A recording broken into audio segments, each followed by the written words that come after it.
ใหญ่เมื่อพ่อจามคลื่นนั้นก็ลงไปเมื่อลูกจามคลื่นทั้งทะเลกลางยามปลาวานมันจำทะเลไพศาลปลาวานว่ายวน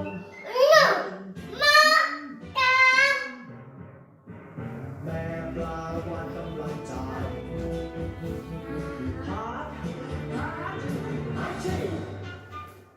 เจ้าปลาวาฬตัวลูกกำลังจามดุดังแม่จามเห็นยังเป็นคลื่นลูกใหญ่เมื่อแม่จามคลื่นนั้นก็เลยลงไปเมื่อลูกจามคลื่นทั้งทะเลกลางยามปลาวาฬมันจาม